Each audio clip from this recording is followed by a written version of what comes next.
قرآنم سوره حجرات داریم. اصلا قرآن خونون از 114 سوره عبارته.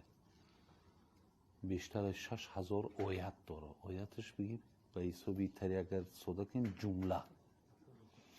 انا که در همین مثال آیتوی قرآن میگه یا ایها الذین آمنوا اجتنبوا کثیرا من الظن ان بعد الظن اسم. خدا میگه کسانی که ایمان دارید ای گمانهای بسیاری بد پرهیز کنید، زیرا بعضی گمانها گناه است. اگه در هر آدم هر گمان پیدا میشده، وقتی منم توده مردم مقصد نزدی همون مغازه ها دیدم یا نزدی مثال بازارها دیدم، حقیقتا گمان یک من گمانی من میشود که خطا باشه، گمانی من میشود که ثواب باشه. لیکن من در بسیاری از معرکه بعد می توده مردم قطعی که همنشینم روزها دعوتی میشیم، من همین قید کردم که خیلی از چند جهت این از چند جهت بود.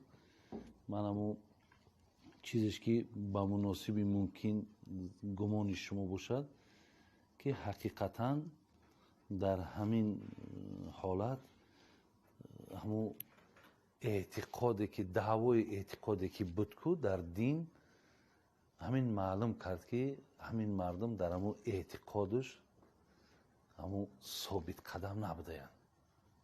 و خداوندا میگن که انا همه کاروش میگن حسابی که رویکیه یا خسکیه. انا می رویکی و خسکی در همینجا اثبات شد که همین مردمی که اگر پرسیش به دهن میگه که رازقم الله است، خب ولی در همین ناباوری خودش اثبات کرد که یعنی تو دعوت مقصد پایه نداشته، بی پایه بود است. برای همین مردم فکر میکنم که آگاه کردن در کاره مردم. انا که همین چیز هم اثبات کرد که مردم ما در همه حالت اولی تیاری نداشتند، نه تنها برای یک شکمش، برای یک بی‌ثباتی هم میشد است که یوری سودا بردن یک توده یک گوسفند، یک توده گوسفندی روز یک برنامه را در رادیو آزادی دیدم یا که در فیسبوک دیدم، یک خر پیش رفته است، ای قریب 2000 گوسفند پیش خر رفته است. ای قفوش گوسفند و جنای سنده است که خلاصه هاتون برارین. خیر کس بنویسه یک کامنتاری. لیکن گپ در همین که همین توده گوسفند بدن همین مردم امروز معلوم کرده که همین یک توده گوسفندن، نه در این طرفش مستحکم بوده نه در این طرفش. البته این همونایی که به هنگامه داده، بله همونا که بله بود آدمایی بود که حتی مقصد در همین مسئله اگرچه اعتقاد دینی هم که نداشت، من با او هم صحبت شدم، همین گفتن من در بیفهمی و بیعقلی هم یا حیران شدم. آدمی که اولی نداره هیچی نمیگه رازقی من الله های، با آدمایی که دعوای رازقی الله را داشتن با اونها خندیدن.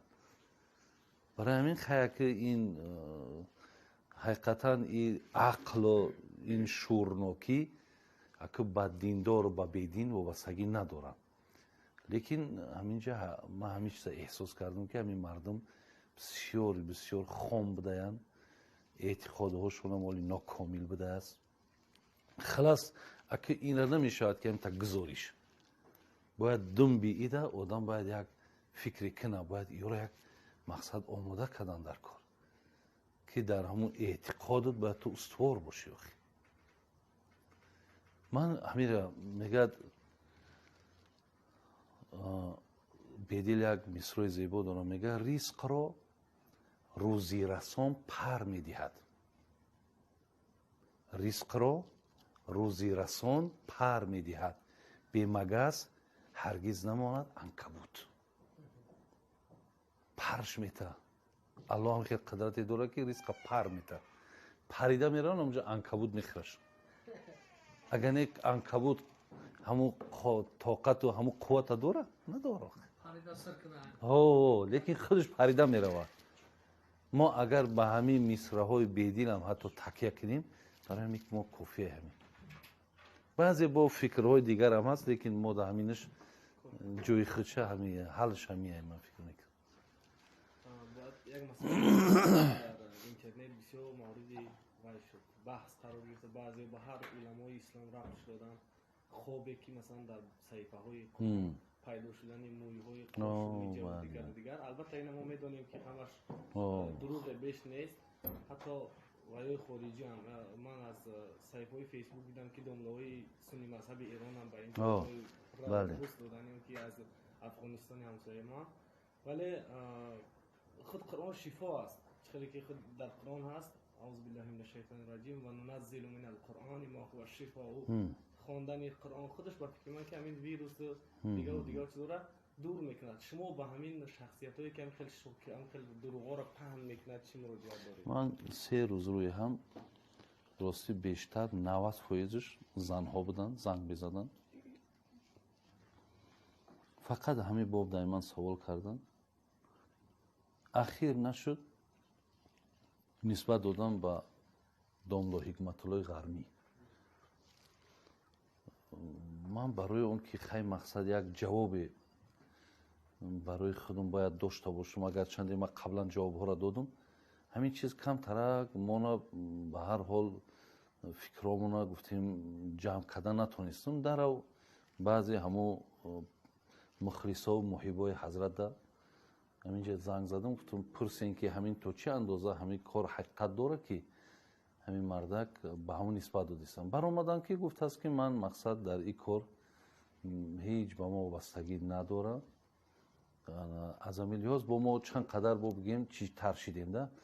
برای همین این کار دروغ بوده که داملا هم نگفته است. حتی ما گفتی شما خیرشاهی هم از مثال ملک ایران هم یک برنامه ویدیویی داد که همین را در من نسبت دادن.